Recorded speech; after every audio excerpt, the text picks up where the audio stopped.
Sawadee-kap. Hello and welcome to Daily Wisdom, Walking the Path with the Buddha. Today is our Pali Canon and English study group, and we're studying the words of the Buddha. We're in volume 13 of our book series, which is titled Generosity. We're going to be studying chapters 51 through 60 today. So I'd like to welcome all of you, whether you're joining for the first time or you're joining regularly. The way that we do our group, our Pali Canon and English study group, is that I invite people in Zoom. If you would like to read one of the chapters or multiple chapters, you can read those. After somebody reads a chapter, then I will then I will share some teachings on that chapter. Then I will open up to any and all questions that you guys have related to that specific chapter. So we're going to be studying the chapters 51 through 60 today. So if there's anyone who decides that they would like to read in Zoom, all you need to do is electronically raise your hand. Then I'll be able to see that, and you can then open up your microphone and be able to read. And as you guys have questions, whether you're on Facebook, YouTube, or Zoom, you can ask your questions by putting those into the comment section. I'll be able to see the questions. And in Zoom, you can also electronically raise your hand, open up your mic, and ask any and all questions that you like. So I'm going to just continue to go forward. If there's anybody in Zoom who would like to read, you guys can let me know at any time. Oh, okay, there's Yihang. Go ahead, ma'am. Recipient and the fruit of giving. First discourse. Then knowing that the perfectly enlightened one had consented, Sakaka, the Niganta's son, addressed the Lichavis. Hear me, Lichavis. The ascetic Gotama, together with the community of good monks, has been invited by me for tomorrow's meal. You may bring me whatever you think would be suitable for him. Then, when the night had ended, the Lichavis brought 500 ceremonial dishes of milk rice as gifts of food. Then Sakaka, the Niganta's son, had good food of various kinds of prepared in his own park, and had the time announced to the perfectly enlightened one. It is time, Master Gotama, the meal is ready.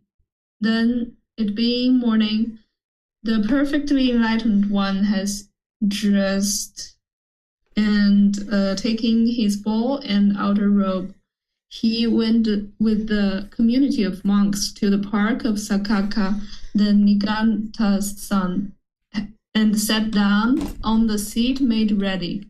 Then, with his own hands, Sakaka, the Niganta's son, served and satisfied the community of monks, headed by the Buddha with the various kinds of good food. When the perfectly enlightened one had eaten and had put his bowl aside, Sakaka, the Niganta's son, took a low seat, sat down at one side, and said to the perfectly enlightened one, Master Gotama, may the merit and the great meritorious fruits of this act of giving be for the peacefulness of the givers.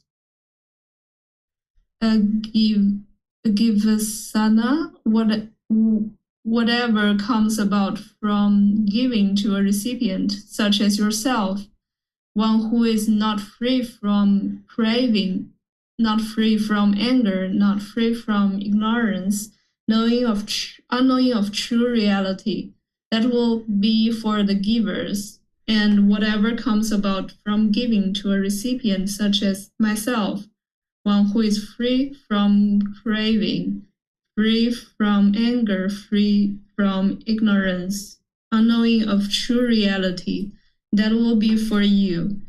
Okay, thank you, Yihang.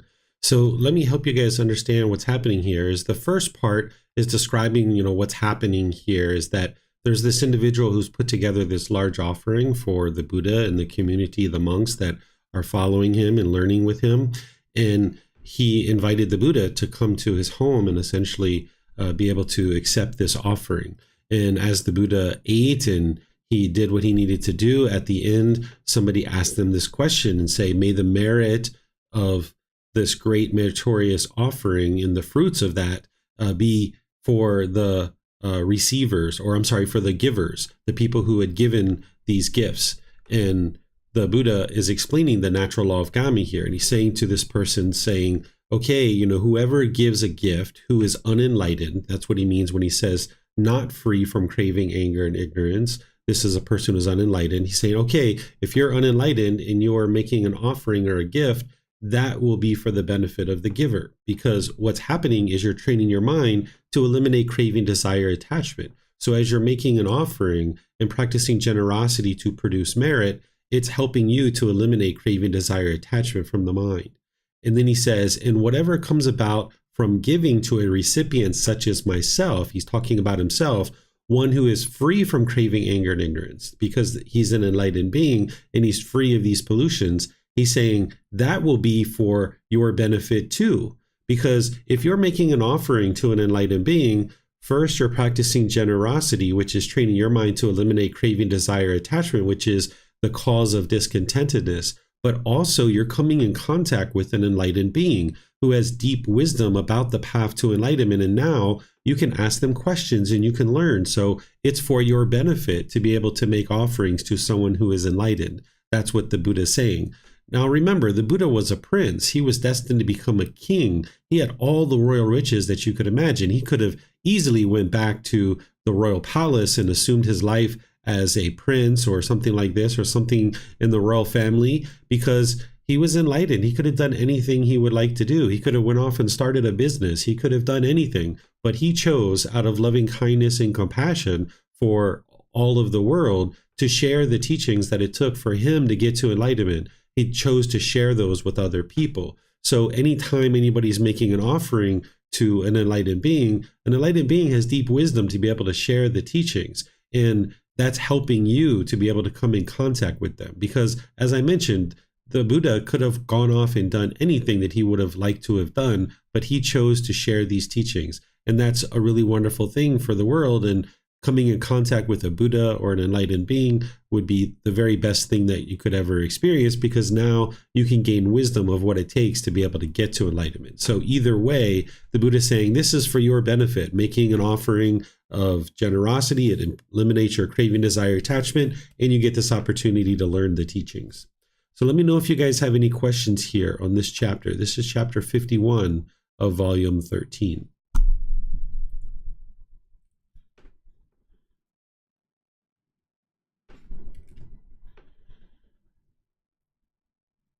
All right, I'm not seeing any questions anywhere.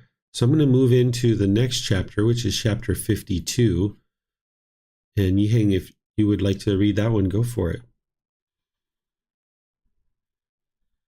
Recipient and the fruit of giving. Second discourse. Monks, when it is new, cloth made of bark fabric is ugly, uncomfortable, and a little value. When it has been worn, cloth made of bark fabric is ugly, uncomfortable, and of little value. When it is old, cloth made of bark fabric is still ugly, uncomfortable, and of little value. They use old cloth made of bark fabric for cleaning pots, or they discard it on a trash heap. 1. So 2. Monks. If a junior monk is immoral, of unwholesome character, this, I say, conceals his ugliness, just as cloth made of bark fabric is ugly. So I say this person is similar. For those who associate with him, resort to him, attend on him, and follow his example, this leads to their harm and discontentedness for a long time. This, I say, conceals his uncomfortableness, just as cloth made of bark fabric is uncomfortable. So I say, this person is similar. When he accepts a robe, alms, food, lodging, and medicines, and provisions for the sick, this acceptance is not of great fruit and benefit for those who offer such things. This, I say, conceals his being of little value, just as cloth made of bark fabric is of little value. So I say this person is similar. if a monk of middle standing is immoral, of unwholesome character, this I say counts as his ugliness, just as clothes made of bark fabric is ugly, so I say this person is similar. For those who associate with him, resort to him, attend on him, and follow his example, this leads to their harm and discontentedness for a long time. This I say counts as his uncomfortableness, just as cloth made of bark fabric is uncomfortable, so I say this person is similar. When he accepts a robe, alms, food, lodging, and medicines and provisions for the sick, this acceptance is not of great fruit and benefit for those who offer such things. This, I say, counts as his being of little value, just as cloth made of bark fabric is of little value, so I say this person is similar. If an elder monk is immoral, of unwholesome character, this I say counts as his ugliness, just as cloth made of bark fabric is ugly, so I say this person is similar. For those who associate with him, resort to him, attend on him, and follow his example, this leads to their harm and discontentedness for a long time. This, I say, counts as his uncomfortableness. Just as cloth made of bark fabric is uncomfortable, so I say this person is similar. When he accepts a robe, alms, food, lodging, and medicines and provisions for the sick, this acceptance is not of great fruit and benefit for those who offer such things. This, I say, counts as his being of little value, just as cloth made of bark fabric is of little value. So I say, this person is similar. If such an elder monk speaks in the midst of the community, the monks say to him, "What gives you, an unwise person, the right to speak? Do you think you too are entitled to speak?"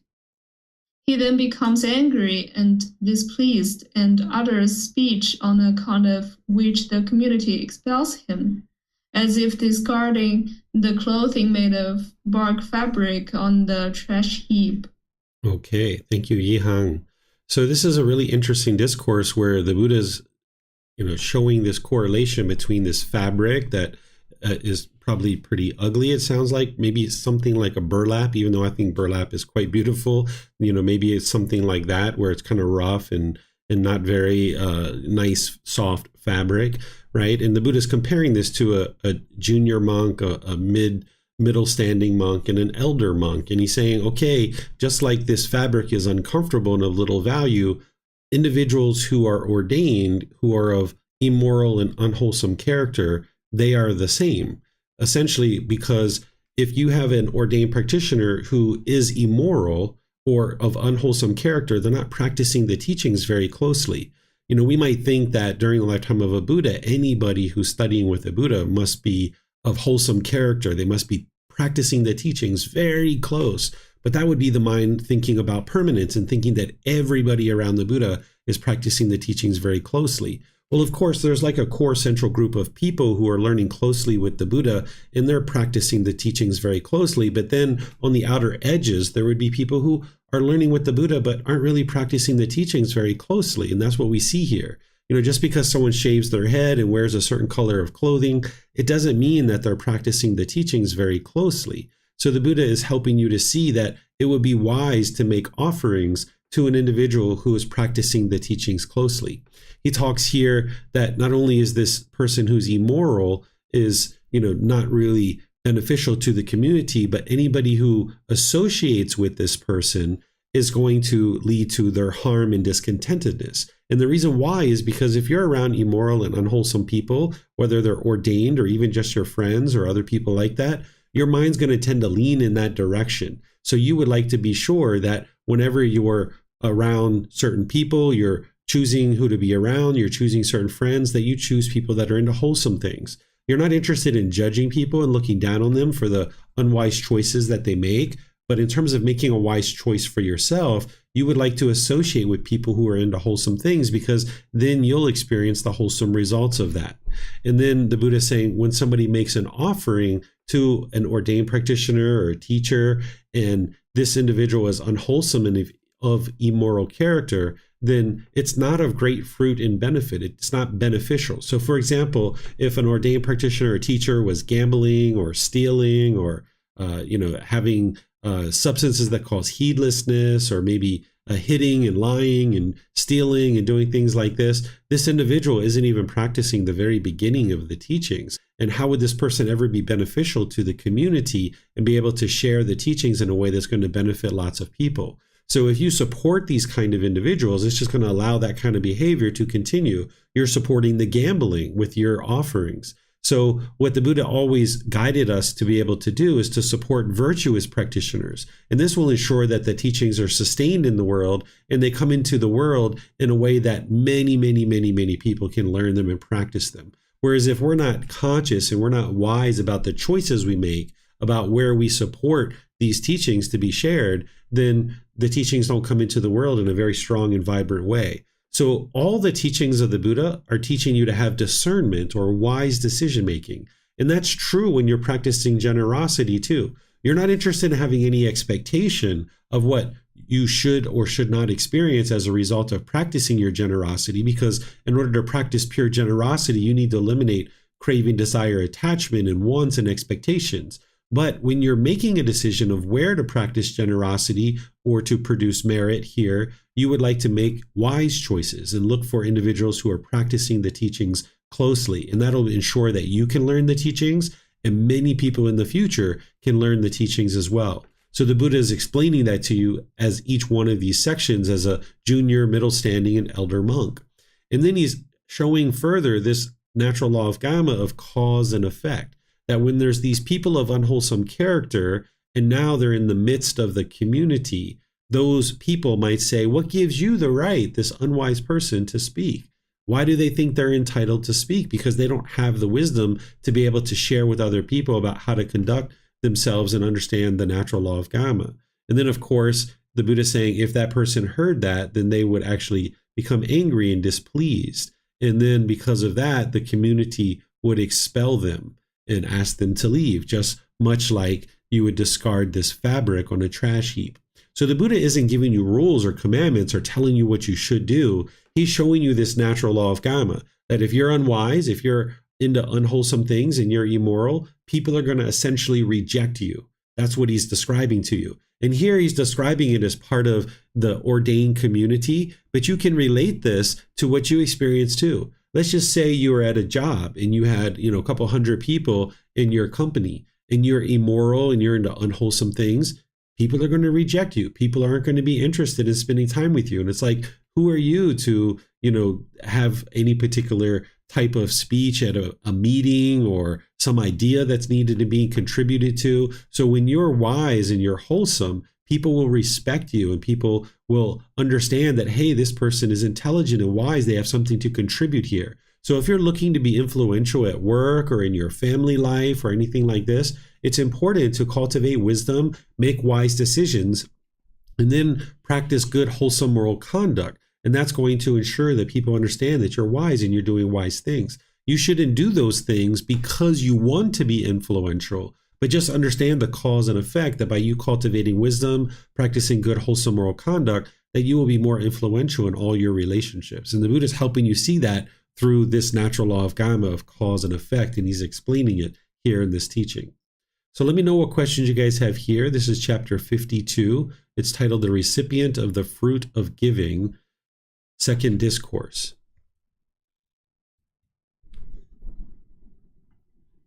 Okay, I'm not seeing any questions anywhere. So I'm going to move on to the next chapter, which is chapter 53.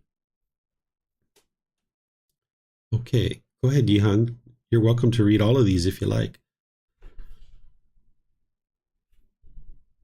Factors leading to a great mass of merit. Oh, I also wanted to mention I could read all of this. Sure. Sounds good. Monks.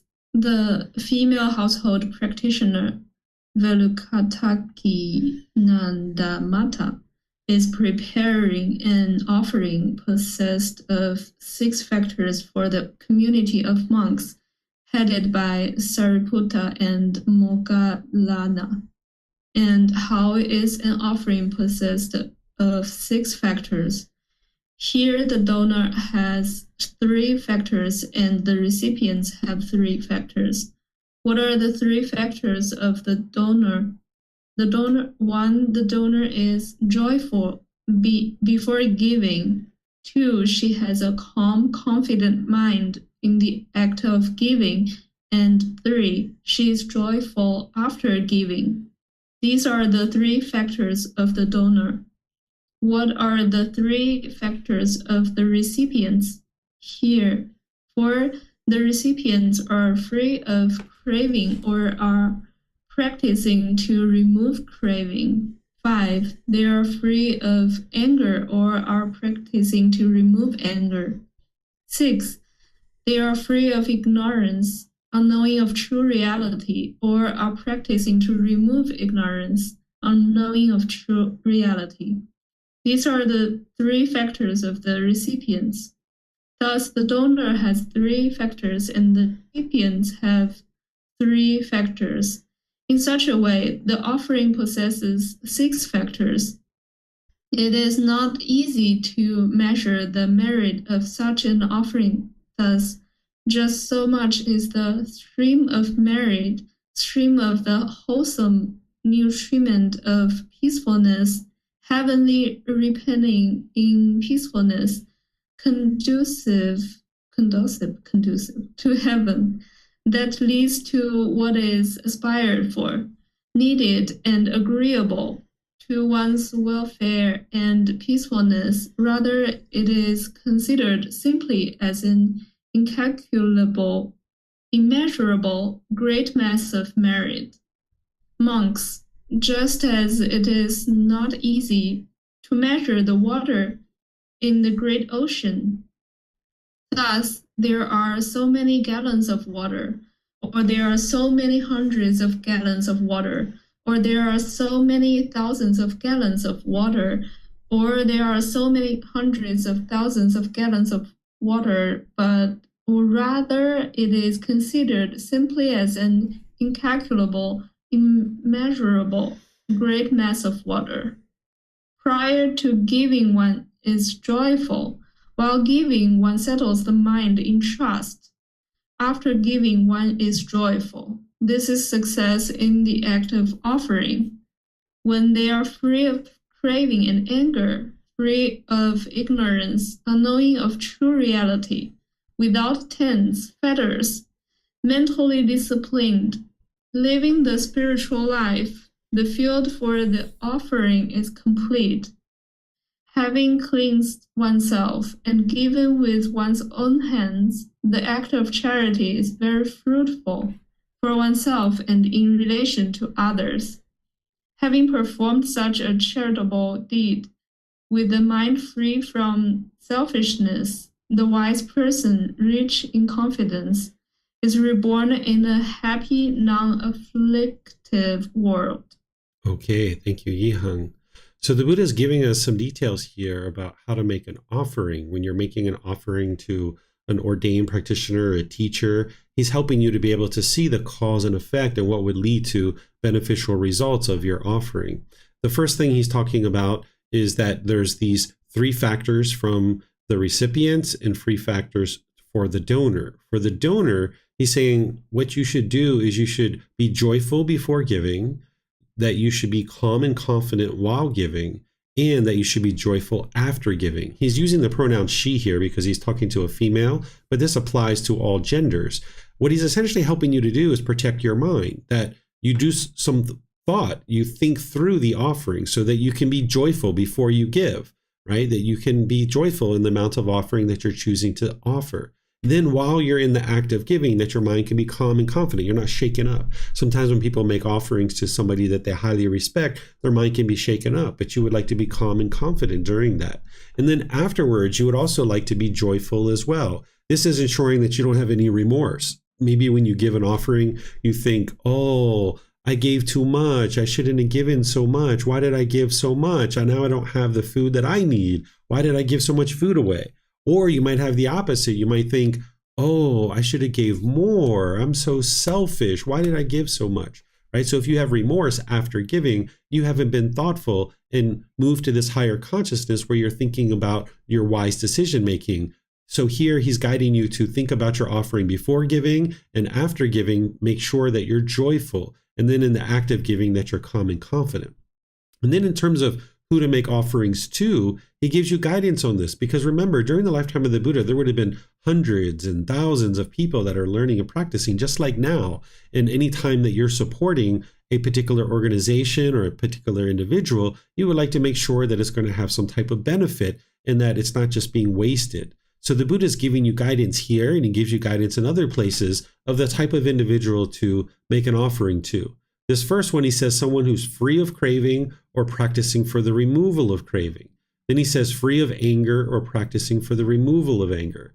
Free of ignorance or the unknowing of true reality or practicing for the removal of ignorance. What he's talking about when he's saying free of craving, anger, and ignorance is this would be an enlightened being. And he gives you guidance, and I can give you guidance on how to know if somebody's enlightened or not, where their mind should be focused and concentrated. It should be clear. You should see that they're able to talk very clearly. They're able to conduct themselves in very wise ways where they're not having moral conduct, where they're making unwise choices that are leading to unwholesome results. If someone's enlightened, their mind is peaceful, calm, serene, and content with joy. Their relationships are at ease and peaceful, right? So if you're able to discern those few things, there's other things that you can use in order to discern whether somebody's enlightened or not. But these are some basic things to help you understand.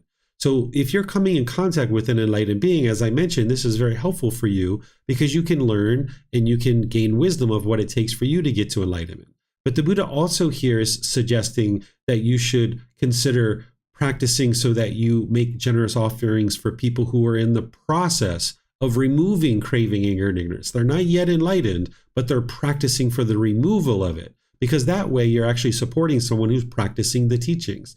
And that way the teachings can come into the world more and more, because if somebody gets to enlightenment, this is the very best thing for that person, but also many people around them and the entire world, because now there's somebody in the world that can share the teachings of what it takes to get to enlightenment, and you can learn from that person. So supporting an individual who's either enlightened or very close to it, that's what the Buddha is guiding you here. And he's helping you to see that this is of very great fruit and benefit. And he goes on and shares some various details about that and kind of summarizes it here at the end. You need to be able to have trust in the person that you're making an offering to. Because, of course, when you're making a decision who to make offerings to, you're not interested in that person going out and buying Gucci sunglasses and a Lamborghini and a mansion and all these kinds of things. Whenever you're making an offering to a Buddhist teacher, they should be using a small portion of that, whether it's food or clothing or shelter, medical care, or financial support for themselves to be able to sustain their life. But then what you should see is you should see things coming back to the community. You should see that that individual is sharing the teachings, that they have a facility to be able to host teachings and classes for students to be able to learn, that they're freely giving their time to be able to support their students.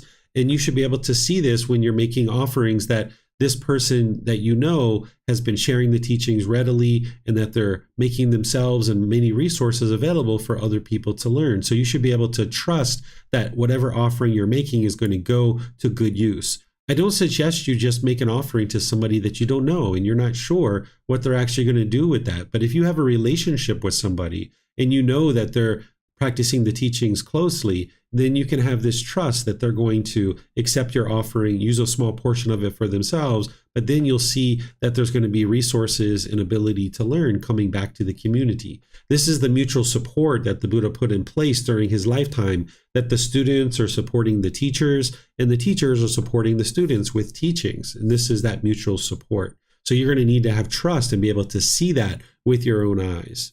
So let me know what questions you guys have here. This is chapter 53. This is titled Factors Leading to a Great Mass of Merit. Okay, I'm not seeing any questions anywhere. So I'm going to move on to the next one, which is chapter 54. Okay, Yihang.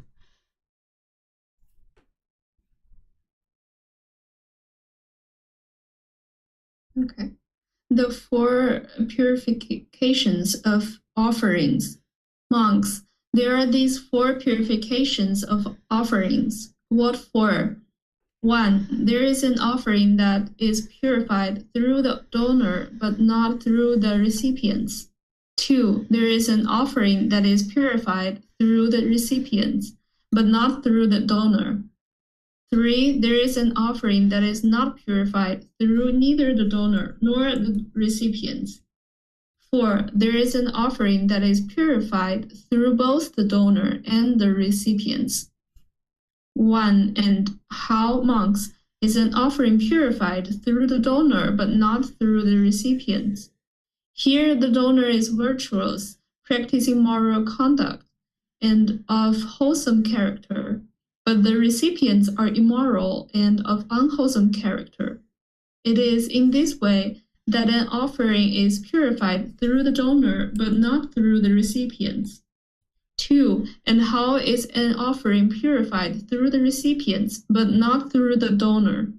Here the donor is immoral and of unwholesome character, but the recipients are virtuous, practicing moral conduct and of wholesome character. It is in this way that an offering is purified through the recipients, but not through the donor. 3. And how is an offering not purified through neither the donor nor the recipients? Here the donor is immoral and of unwholesome character, and the recipients too are immoral and of unwholesome character. It is in this way that an offering is not purified through neither the donor nor the recipients. 4. And how is an offering purified through both the donor and the recipients?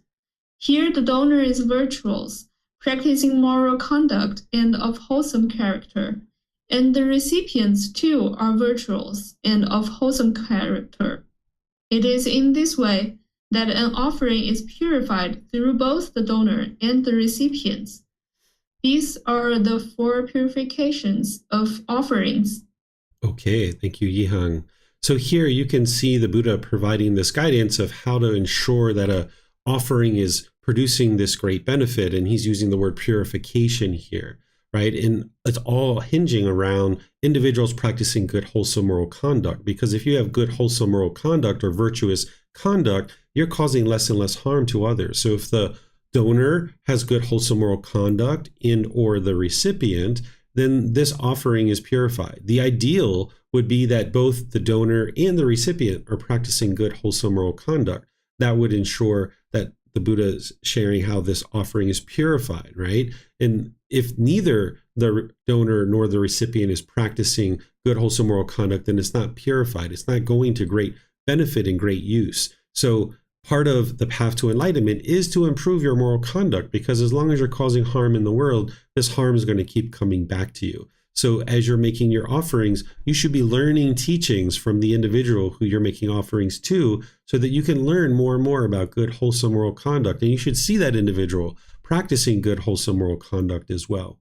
So let me know if you guys have questions here.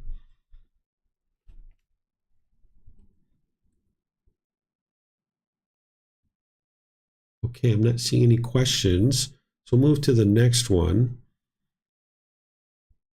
Okay, chapter 55. Looks like Keely would like to volunteer. Are you okay with that, Yihang? Yeah, sure. Okay, maybe you guys can take turns. Go ahead, Keely.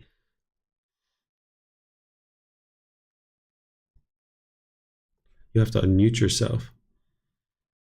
Okay, now, okay. Why is one gives not great fruit and benefit while the other is?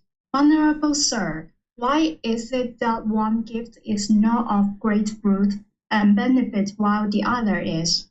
Here, Sariputta, someone gives a gift with expectations, with a bound mind, looking for rewards. He gives a gift, thinking, having passed away, I will make use of this. He gives that gift to an ascetic or a Brahmin. Food and drink, clothing and vehicles. gardens, scents, and omens, bedding, dwellings, and lighting.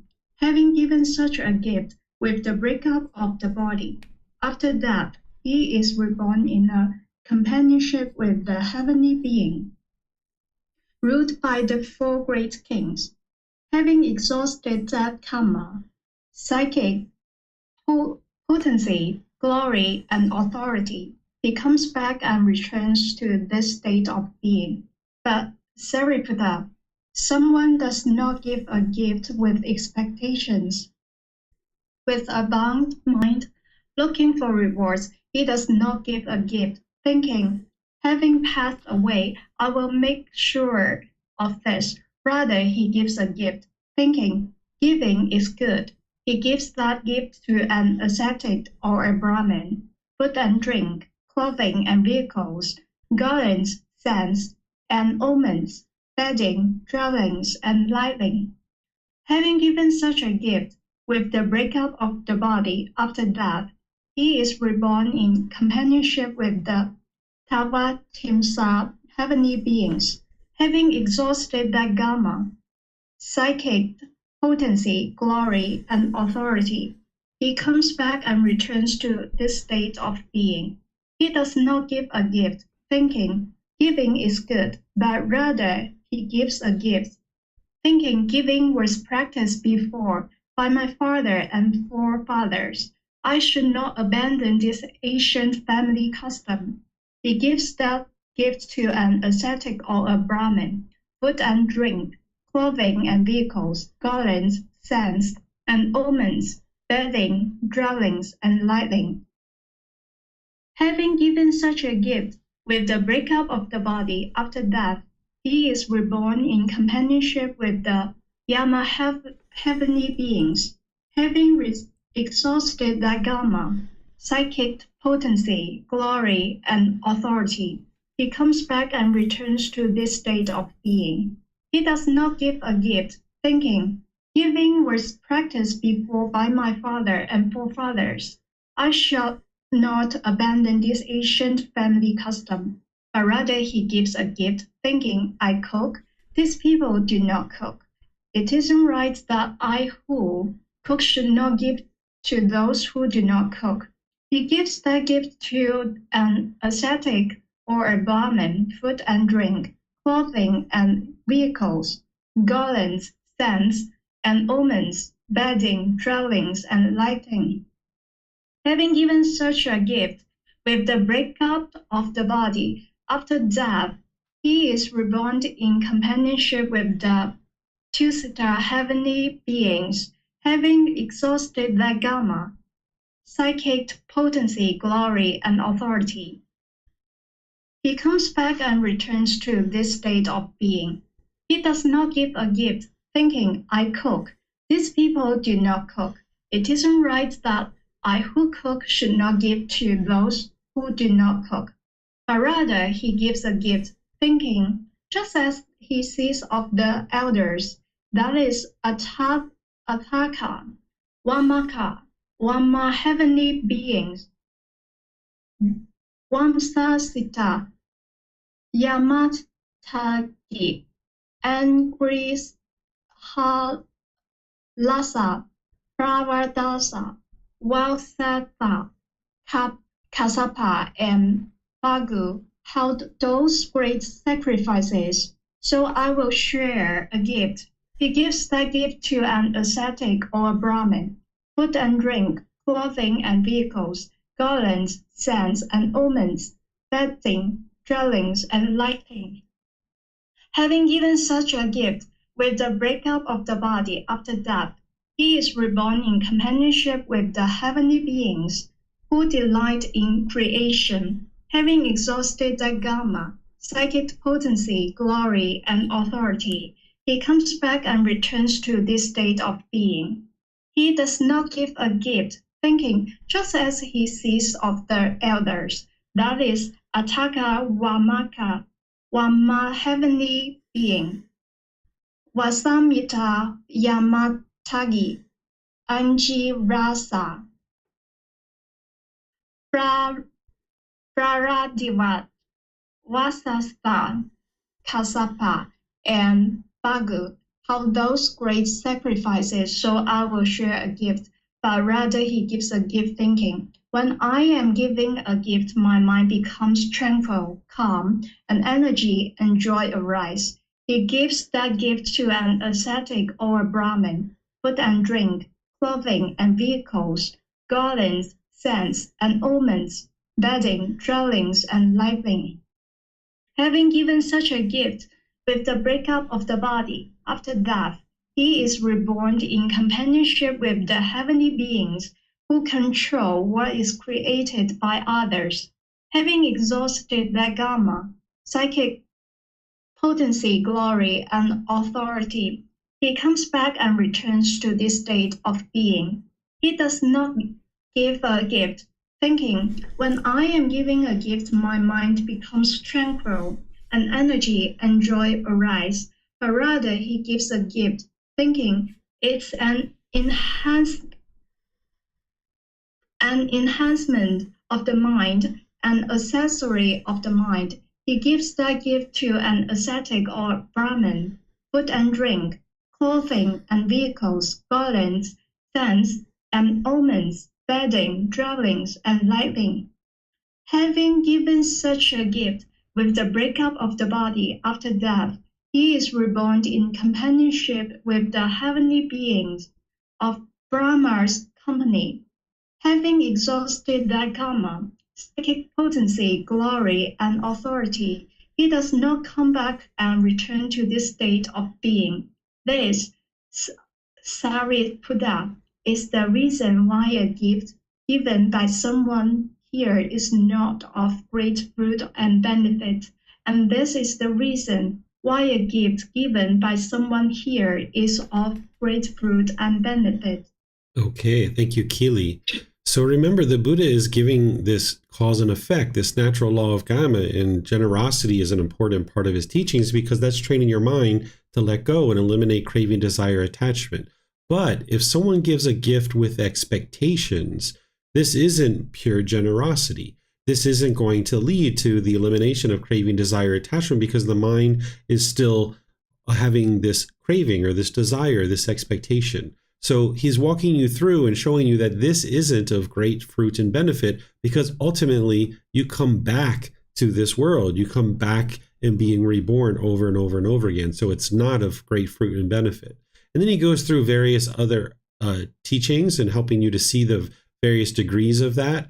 But then he gets to the final one where he's saying, okay, someone does not give a gift thinking a certain way, but instead the person is giving a gift because they understand it's an enhancement of the mind, an accessory of the mind. In other words, you understand that in giving a gift and practicing generosity, that it's going to lead to the improvement of the condition of the mind, that you're eliminating craving, desire, attachment. So that's what you should be understanding in terms of generosity and making your gift because of that. And that's the only reason. And then he's saying, okay, if you're making gifts that way, there's this opportunity for one to potentially be reborn into the heavenly world, and then they don't come back to the human state because they can attain enlightenment from the heavenly realm. But also, practicing generosity in this way, where you don't have expectations and you know that it's to enhance your mind by eliminating craving, desire, attachment, that's also what leads to enlightenment itself. So if you can attain enlightenment in this life, that would be ideal. There wouldn't need to be a rebirth into the heavenly world. And that's where your mind will be peaceful and joyful for the rest of this life. And it's going to need a certain amount of generosity from you so that you train your mind to let go. And you would like to have frequent giving where you're giving your time, your effort, your energy, and your resources more than is strictly required in any given situation without any expectation of anything in return. Okay, so let me know what questions you guys have here on this chapter.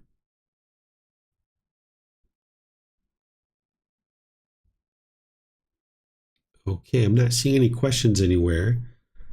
It looks like Yusuf would like to read. So, Yusuf, if you'd like to unmute yourself, you can read this chapter. Hi, good evening. First, I guess I have a question, which is the same guy that I told you about that is broadcasting. He he had a problem yesterday. Oh, So I Yusuf, thought of like, Yusuf, can I just stop you for a second? I'm sorry. We're in a different class. If you would like to talk about a question with your personal life, if we could talk about that in another class or offline, that would be ideal. I would like to stay focused on what we're learning today. it is about generosity, my question. Is it about the chapter that we just read? It is about giving my time, Sharing my time. Is it about the chapter that we just read? Yeah, sharing my time. Okay, go ahead. So yeah, I said that he's broadcasting a lot. So he had a problem yesterday, and I thought of giving him a call to make him say what is in his heart. But as I said, he will keep broadcasting. So should I share my time with him to help him, or what? If this is related to what you are sharing now. Okay, so if you're practicing generosity, this is always helpful. So if you're sharing your time, effort, energy, and resources with the understanding that you don't have any expectation of anything in return, that's what you would like to be able to do. But where you practice your generosity is a decision for you to make. You're going to need to decide, would it be wise for me to practice generosity with this person? Is it going to produce beneficial results for enhancing the quality of your mind? Is it going to produce beneficial results in the world to help people as well? Not that you have an expectation of that, but you would like to be conscious and thoughtful about where you share your time, effort, energy, and resources. Okay, now I would like to read. Okay.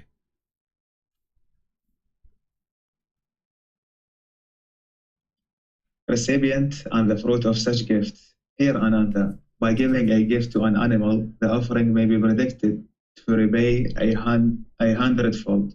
By giving a gift to an unwholesome ordinary person, the offering may be predicted to repay a thousandfold.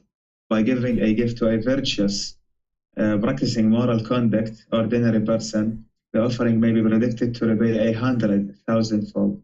By giving a gift to one outside the community who is free from craving for sensual pleasures, the offering may be predicted to repay 100,000 times, 100,000-fold. By giving a gift to one who has entered upon the way to the realization of the fruit of stream entry, the offering may be predicted to repay incalculably, immeasurably. What then should be said about giving a gift to a stream enterer? What should be said about giving a gift to one who has entered upon the way to the realization of the fruit of one's returner? To a one's returner, to one who has entered upon the way to realization of the fruit of non-returner, to a non-returner, to one who has entered upon the way to the realization of the fruit of arhantship, to an arhat, the Bhikkha Buddha. What should be said about giving a gift to a Tathagata, about accomplished and fully perfectly enlightened? There are 7 kinds of offerings made to the community, Ananda. One gives a gift to a community of both male and female ordained practitioners, headed by the Buddha. This is the first kind of offering made to the community. One gives a gift to the community of both male and female ordained practitioners. After the Tathagata has attained final Nibbana, final enlightenment, this is the second kind of offering made to the community. One gives a gift to the community of male ordained practitioners. This is the third kind of offering made to the community. One gives a gift to the community of female ordained practitioners. This is the fourth kind of offering made to the community. One gives a gift saying, appoint so many male and female ordained practitioners for me from the community. This is the fifth kind of offering made to the community. One gives a gift saying, appoint so many male ordained practitioners for me for the community. This is the sixth kind of offering made to the community. One gives a gift saying, appoint so many female ordained practitioners for me from the community. This is the seventh kind of offering made to the community. In future times, Ananda, there will be members of the clan who are yellow necks, immoral, unwholesome character. People will give gifts to those unwholesome persons for the sake of the community. Even then, I say, an offering made to the community is incalculable, immeasurable, and I say that in no way is a gift to a person individually ever more fruitful than an offering made to the community. Okay, let me pause you here for a second, Yusuf. This here is what we just studied. Let me just verify that. Yeah, this is everything that we just studied. So we don't need to read this. For those of you guys who are following along, the next part is where the Buddha talks about the purification of offerings from the donor to the recipient and the 4 types of purification. So we just studied that. So thank you for that, Yusuf. What the Buddha is sharing here is how your generosity, no matter who you offer it to, is of benefit. It's producing benefit, but there's increased benefits as you make offerings to individuals or beings that are able to benefit from that, and it helps the world. So here, even making an offering to an animal is actually beneficial. But then the Buddha increases it from there and says, okay, making an offering to an unwholesome person, making an offering to a person who's practicing virtuous moral conduct and so forth, all the way up to the point of making an offering to a Buddha. That's what a Tathagata is. That would be very high quality of wholesome karma, because in this situation, you're able to come in contact with a Buddha and actually learn the teachings directly from a Buddha. So as you make offerings, it's wise to be conscious about who you're making offerings to. And that's what the Buddha is essentially teaching you here. So let me know what questions you guys have on this particular chapter.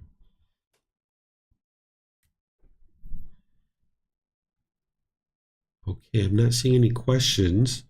So what I'm going to do is move to the next chapter. And yes, it looks like it's... May I re-ask, sir, the same question? Oh, you didn't have your hand up. Go ahead, sir. Giving to any person, even though he is unwholesome or have unwholesome qualities, is beneficial to the mind? It's beneficial for helping you eliminate craving, desire, attachment. But in terms of how beneficial it is in the world, that's going to be based on who you make your offering to. Okay, thank you. You're welcome. Okay, Yihang, if you would like to go ahead, ma'am. Persons who are worthy of gifts. First discourse. Monks, this assembly is free from unbeneficial speech. This assembly is free from idle chatter. It consists purely of heartwood. Such is this community of monks. Such is this assembly. Such an assembly as is worthy of gifts, worthy of hospitality, worthy of offerings, worthy of respectful salutation, an incomparable field of merit for the world. Such is this community of monks. Such is this assembly. Such an assembly that a small gift given to becomes great, and a great gift greater. Such is this community of monks. Such is this assembly. Such an assembly as it is rare for the world to see. Such is this community of monks. Such is this assembly. Such an assembly as would be worth journeying many leagues with a travel bag to see. Such is this community of monks. Such is this assembly. In this community of monks, there are monks who are arahants with tents destroyed, who have lived the holy life, done what had to be done, laid down the burden, reached their own goal, destroyed the fetters of existence, and are completely liberated through final knowledge, wisdom. Such monks are there in this community of monks. In this community of monks, there are monks who, with the destruction of the 5 lower fetters, are due to reappear spontaneously in the heavenly realm, and there attain final nibbana, final enlightenment, without ever returning from that world. Such monks are there in this community of monks.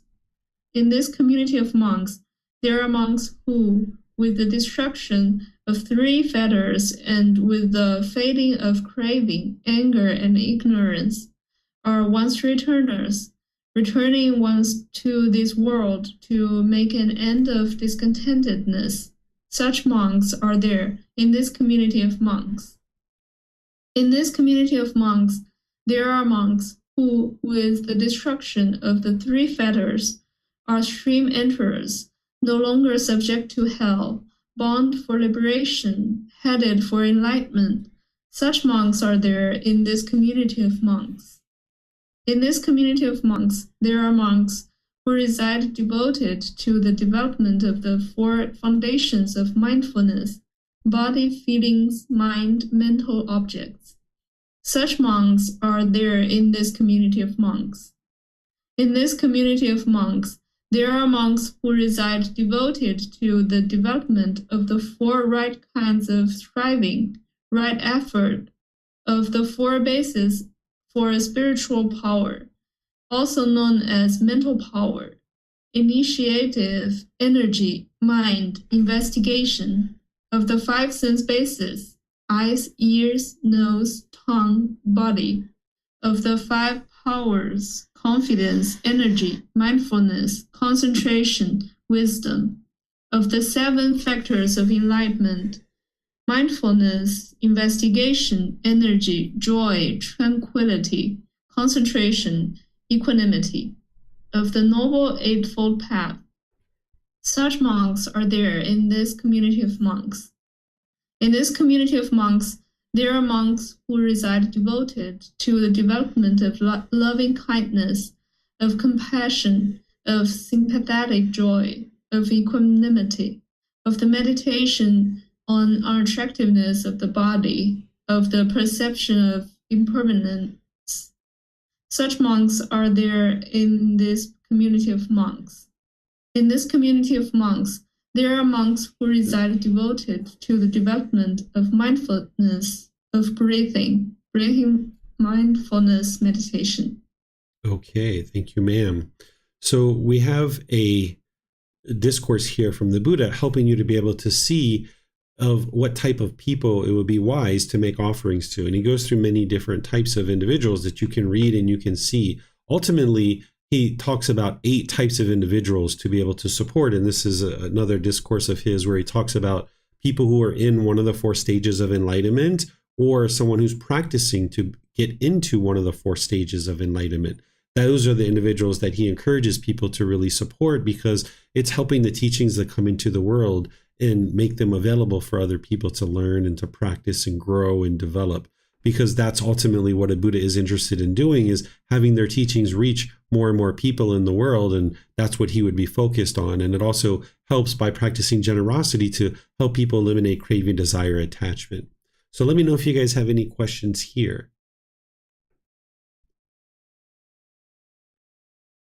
Okay, it looks like Mayu Lee has a question on Facebook.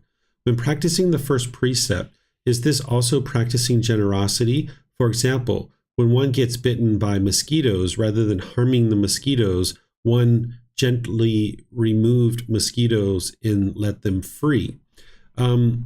I think, you could think of this as generosity, but it's really, giving and sharing your time, effort, energy, and resources more than is strictly required in any given situation. Let's just say the insect was stuck and it couldn't fly, and you helped it to be able to fly. This would be generosity. But, in terms of just choosing not to kill it, I'm not 100% thinking that that's generosity, because what you're doing there is you're practicing non-craving, non-anger, and non-ignorance. You're practicing to be able to train your mind to let go of any anger, hatred, and ill will in that situation.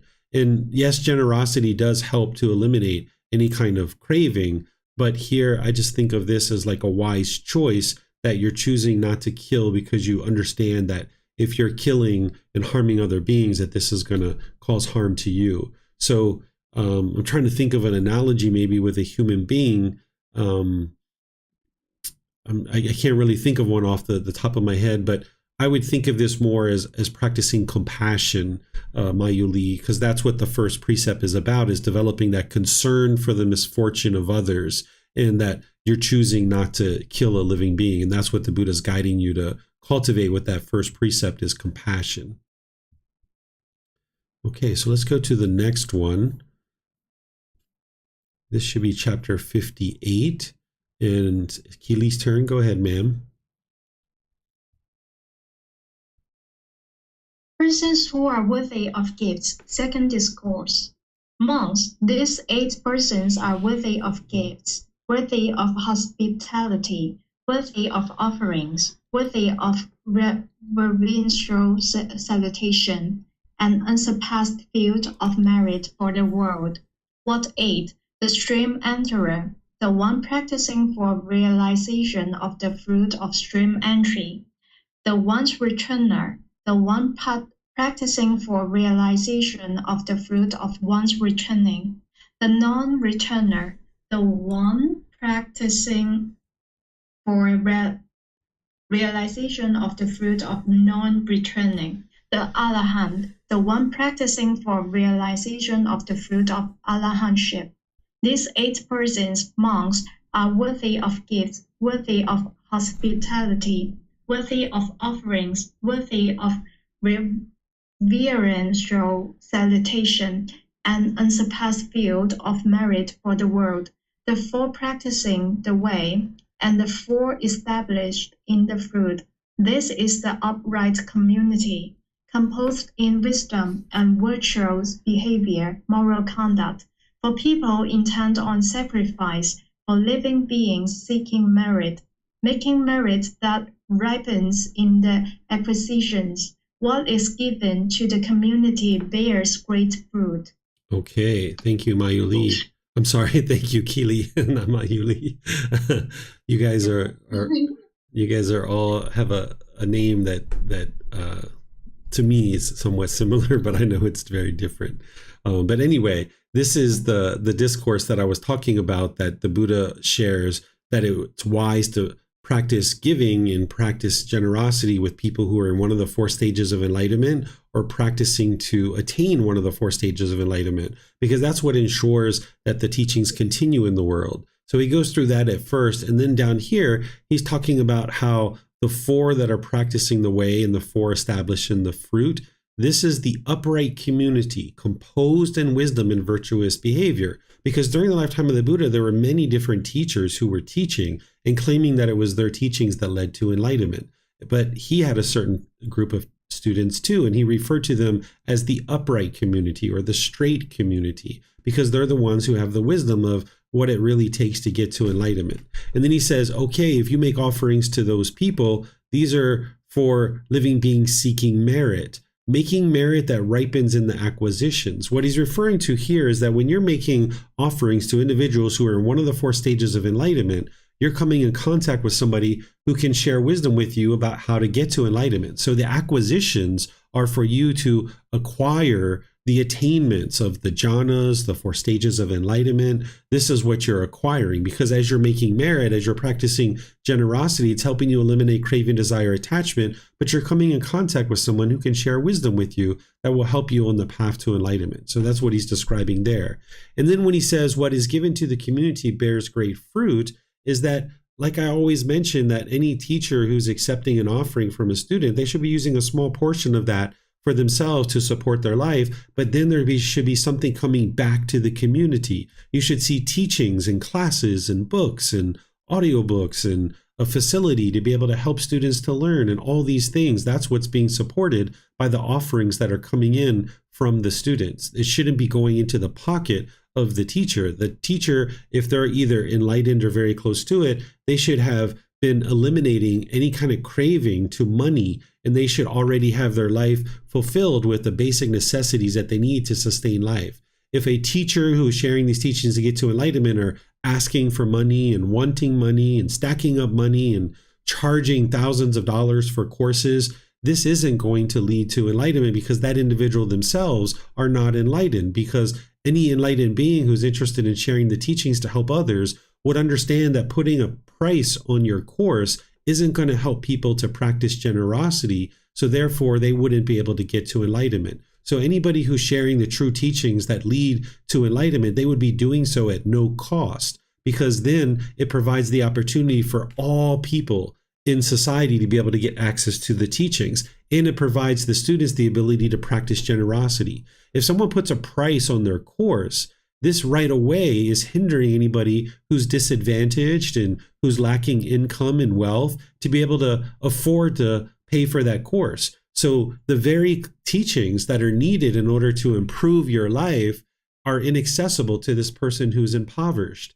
And those are the people who need the teachings the most because they're really struggling. So anybody who's truly enlightened and interested to help all beings in the world would not have a price tag on their courses and on their retreats and things like this. It should be all based on donations and what people are able and capable to provide. But then those donations should be coming back to the students in way of classes and all those other things that are provided to a community from a teacher who's being supported by that community.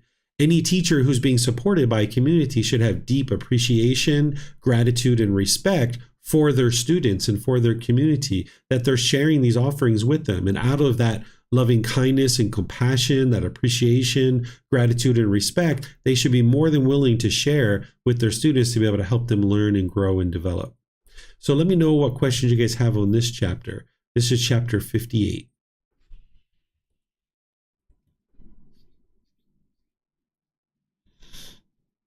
Okay, I'm not seeing any questions here, so we'll move on to the next chapter, and looks like Yihang, it's your turn. Persons who are worthy of gifts. Third discourse. Monks, these 7 persons are worthy of gifts, worthy of hospitality, worthy of offering, worthy of respectful salutation, an unsurpassed field of merit for the world. What 7? The one liberated in both respects, the one liberated by wisdom, the body witness, the one accomplished in view, the one liberated by confidence, the teaching stream enterer, and the confident stream enterer. These 7 persons are worthy of gifts, worthy of hospitality, worthy of offerings, worthy of respectful salutation, an unsurpassed field of merit for the world. Okay, so thank you, Yihang. So to get the understanding of these 7 types of persons, I've included that down here in the part where I share with students about the reflections of what the Buddha is actually teaching. So when the Buddha is talking about the one liberated in both respects, what he's talking about here is a fully perfectly enlightened Buddha. And you can learn in chapter 13, volume 2, what a fully perfectly enlightened one is, the difference between those, right? Then when the Buddha is saying the one liberated by wisdom, this is an arahant. This is an average enlightened being. And you can understand about that individual through volume 2, chapter 13 as well. Then this person that he's talking about in terms of the body witness, I don't understand what this is. I'm not quite sure what he's teaching here. So I've left that here as undeclared, and because I just don't understand what that is, and I haven't seen any reference to that anywhere else. So I'm not quite sure what he's talking about there. The one accomplished in view, this is someone who is a stream enterer or close to being a stream enterer because they're accomplished in view. In order to have accomplishment in view, you would need to have established right view and deeply understanding the Four Noble Truths, but there's other aspects to having accomplishment in view. And you can find this in volume 5 because I have it in there. Then he's talking about the one liberated by confidence. Again, you can see this in volume 5 as well. I share that in there. And then he's talking about the teaching stream enterer and the confidence stream enterer. You can find this in volume 3, chapter 108 and 107. I have that there because the details behind each one of these are very specific. So I'll just refer you to those places so that you can learn about those. So let me know if you guys have any questions on this one. You can put that into Facebook, YouTube, or Zoom, or you can raise your hand in Zoom and ask any questions that you like. So it looks like Yihang has a question. Go ahead, ma'am. I was actually just thinking of the body witness. Would that be something meaning like witness of the bodily sensation or the six senses? That could very well be. That sounds like a pretty logical guess to me. Somebody who has developed the four foundations of mindfulness to be aware of the bodily sensations. That makes complete sense to me. I haven't seen that anywhere else, so I can't put it here as that's what the Buddha taught, but that makes complete sense to me, Yihang. Okay, thanks. You're welcome. Okay, let me see if we have any other questions. Looks like Mayuli's asking a follow-up question. When seeing chipmunks fell in the pool and seeing it struggle to get out, one helped and guided the chipmunks out. Is this considered practicing generosity? Yes, that is generosity. That's sharing your time, effort, energy, and resources more than is strictly required without any expectation of anything in return. So in that situation, you're helping, you're contributing through practice of generosity. Yep, very, very good. Okay, I'm not seeing any other questions anywhere. So now it looks like Keely is up for the very last one, which is chapter 60.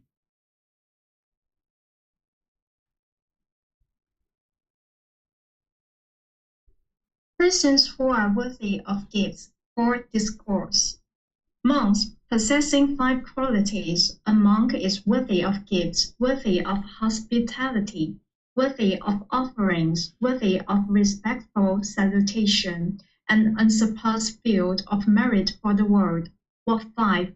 Here, a monk is accomplished in virtuous behavior, moral conduct, accomplished in concentration, accomplished in wisdom, accomplished in liberation, and accomplished in the wisdom and vision of liberation.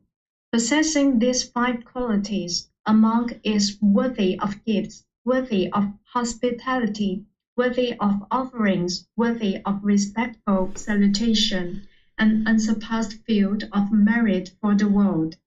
Okay, thank you, ma'am. So here, accomplished in virtuous behavior, this would be somebody who's practicing the virtuous moral conduct from the Eightfold Path in terms of right speech, right action, and right livelihood. And then the 5 precepts plug into that. So somebody who's practicing that is not causing so much harm in the world. So the Buddha refers to this person as virtuous behavior. Accomplished in concentration, this would be someone who's practicing right concentration from the Eightfold Path.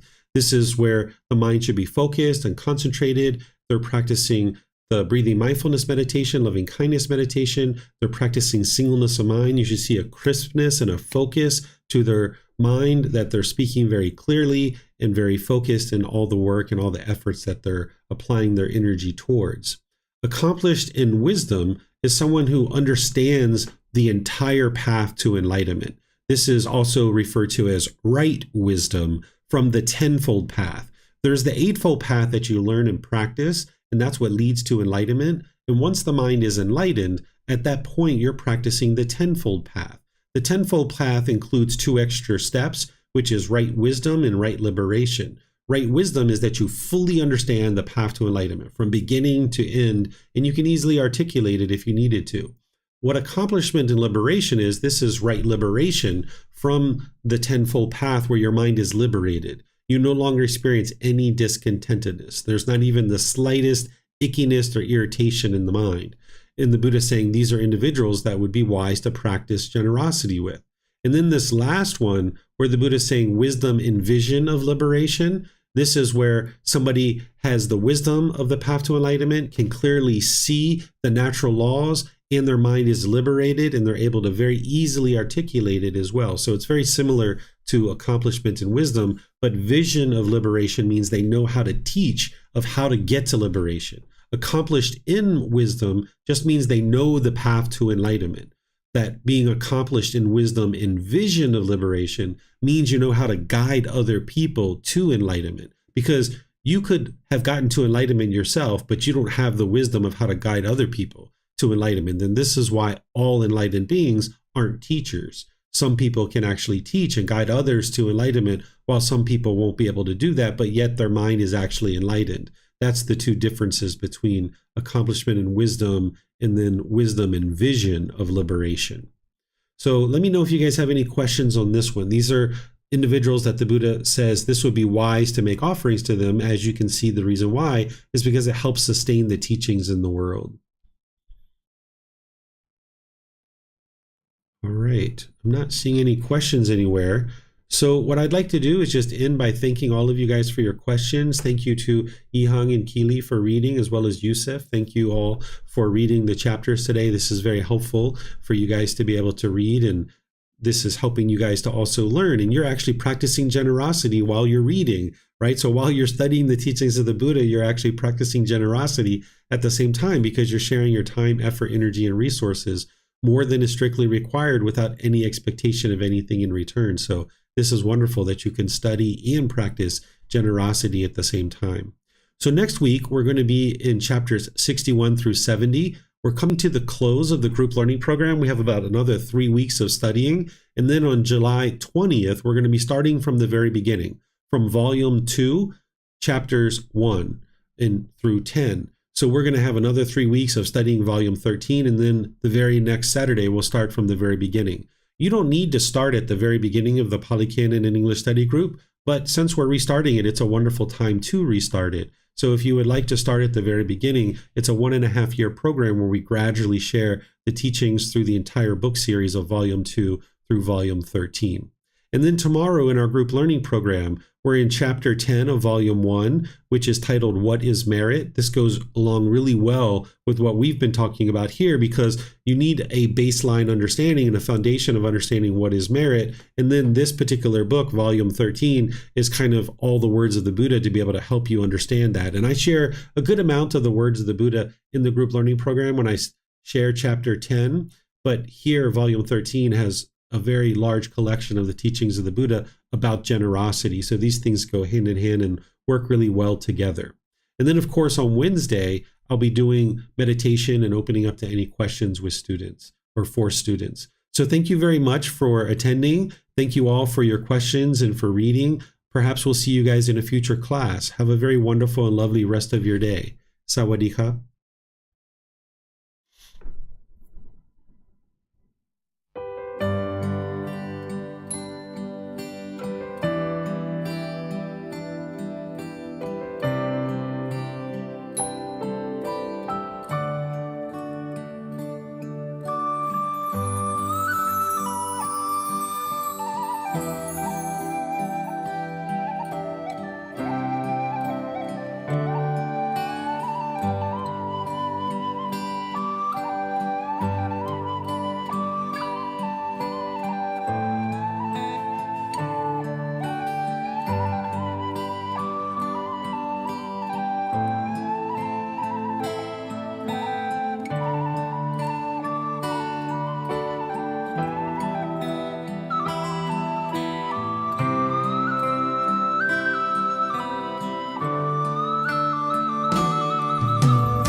Thank you again for watching. Enjoy your meditation. Look forward to seeing you online and answering any questions that you might have. Thank you so much.